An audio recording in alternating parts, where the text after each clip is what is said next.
바쁘게 생활하다가도 조용히 앉아서 몸과 마음을 들여다볼 때가 있습니다.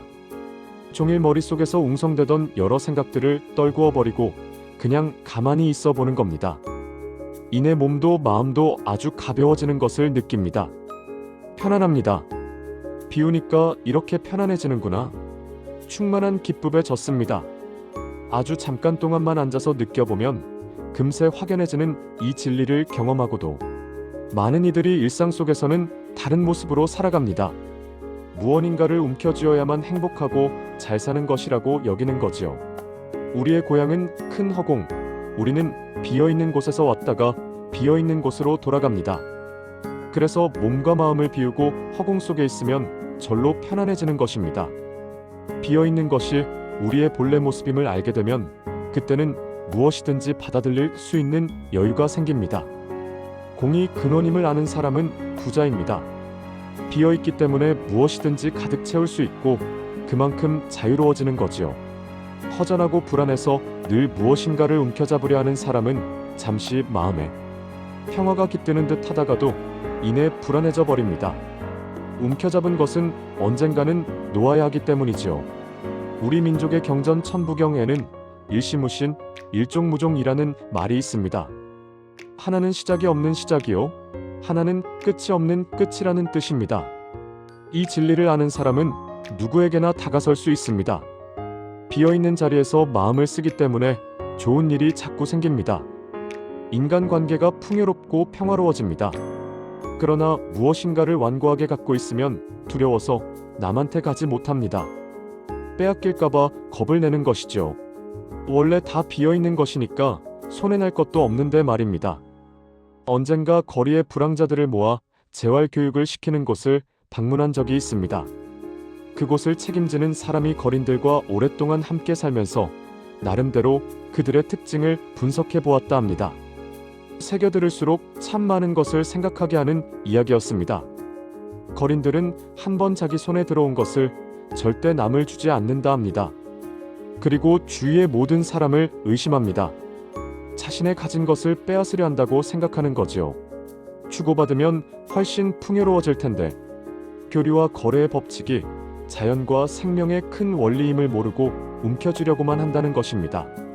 세상에서 느낄 수 있는 기쁨 중에서 가장 큰 것이 교류라는 기쁨이고 사랑하는 기쁨입니다. 하늘은 우리에게 선택된 몇몇 사람만 사랑하기에는 너무나 큰 가슴을 주었습니다.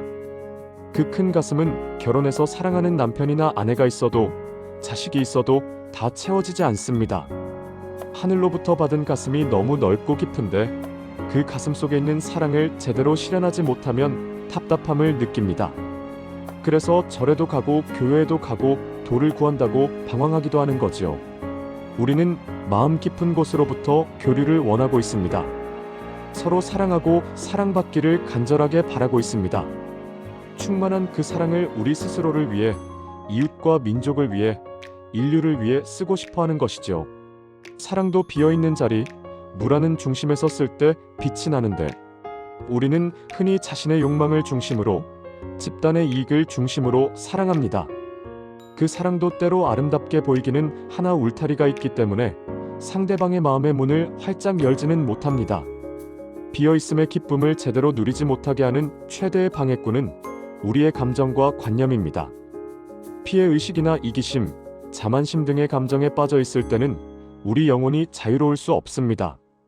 시기심과 질투심도 우리를 저 밑바닥까지 끌어내리는 고약한 감정입니다. 그런데 많은 사람들이 그런 감정이 자신의 실체인 것처럼 착각하며 살아갑니다. 사는 것이 다 그렇지 뭐. 별게 있어요? 하고 그런 감정들에 안주해버리는 한 우리의 의식은 성장할 수 없습니다. 우리가 일상적으로 느끼는 감정과 여러 관념들이 우리의 삶을 얼마나 속박하고 우리의 자유를 구속하는지 모릅니다. 관념이 개인적인 차원을 벗어나 집단의 관념이 되면 극한 상황에서는 전쟁으로 치닫기도 합니다. 순수하게 빵 때문에 일어나는 전쟁은 오늘날에도 흔치 않습니다. 큰 전쟁은 종교, 가치관, 사상 때문에 일어납니다. 정의라는 옷을 입은 욕망과 관념이 수많은 생명을 앗아가는 것을 우리는 역사 속에서 너무나 많이 목격했습니다. 개인의 관념, 국가의 관념, 개인의 이기주의, 집단의 이기주의가 우리의 본성인 교류에 대한 갈망을, 그 거대한 에너지의 흐름을 차단하는 경우가 많습니다. 그러니 우리는 깊이 보아야 합니다. 자신이 긍지를 가지고 있는 가치관 혹은 평생을 지켜온 신념이 스스로를 가로막고 있을지도 모를 일입니다. 종교인은 인생의 등대와도 같은 자신의 신앙이 때때로 자신의 의식 성장에 방해가 될 수도 있다는 사실을 알아야 합니다. 물론 그러한 관념이 우리 스스로와 사회를 보호해주기도 하지요. 그러나 똑바로 보고 똑바로 가지 않으면 오히려 우리 내부의 생명력을 억압하고 비어있는 자리로 들어가는 길을 방해합니다. 바다에 잉크 한 방울을 떨어뜨렸다고 상상해봅니다. 한 방울의 잉크가 바다를 바꾸지는 못하지요. 바다는 여전히 수많은 생명을 품은 채 넘실거릴 뿐입니다. 그러나 조그만 컵에 잉크 한 방울이 떨어지면 어떻게 되겠습니까? 금방 잉크물로 변하겠지요.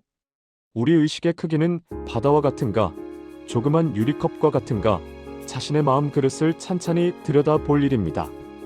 이제 다들 우리의 의식을 키우는 공부를 해야 할 때입니다. 몸은 이제 클 만큼 컸으니 마음을 키우는 공부를 해야지요. 몸은 이제 더 자라기보다는 조금씩 늙어갈 터이지만 마음은 무한대로 자랄 수 있을 테니 말입니다. 어떤 모습으로 살아가고 있든지 간에 우리 모두는 이 세상의 의식의 진화를 위해 왔습니다. 그러니 이 세상은 깨달음의 수련장, 지금 현재 나에게 주어진 육체와 인간관계, 나의 성격, 그리고 모든 환경과 시간, 이 모든 것은 하늘이 우리에게 준 숙제이며 과제가 되는 셈입니다. 대도무문이라는 말이 있습니다. 오늘날에는 정치 풍자 만화에나 등장하는 우스갯소리가 되어버렸지만 관념을 넘어서 비어있는 자리에 선 사람만이 대도무문을 이야기할 수 있지요. 무의 진리를 아는 사람이 그 자신 기독교인이라고 해서 절에 가는 게 두렵고 부처를 따른다고 해서 교회에 가는 게 두렵겠습니까? 도를 이룬 사람은 압니다. 하느님은 하늘에 있고 모든 산천에 있고 모든 사람의 가슴 속에 있고 무엇보다 지금 이 글을 읽고 있는 당신의 가슴 속에 있습니다. 그러나 그 진리를 외면한 채 어느 한쪽만이 옳고 어느 한쪽만이 존재해야 된다고 생각하는 사람은 다른 세계를 넘나들기가 두려운 것입니다.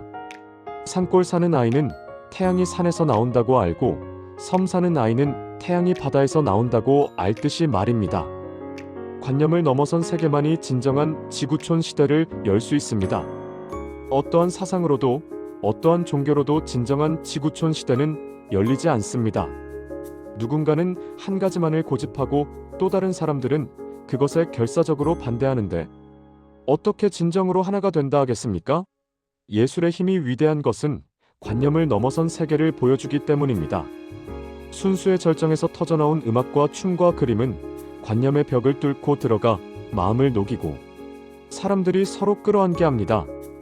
의식의 성장을 이루는 데는 간혹 두려움이 따릅니다.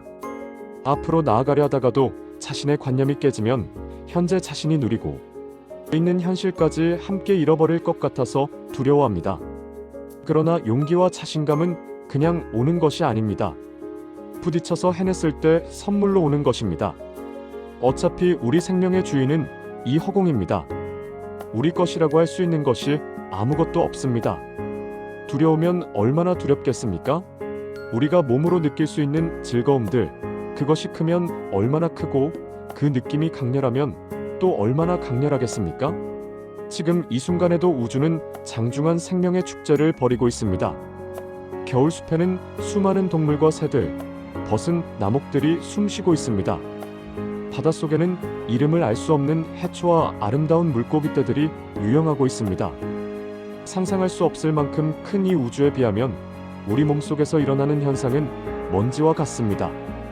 그러나 우리의 의식은 그 우주를 품고도 남을 만큼 커질 수 있습니다. 비어있는 것보다 더 큰 것이 어디에 있겠습니까? 새벽은 새벽에 눈뜬 자만이 볼 수 있다 중에서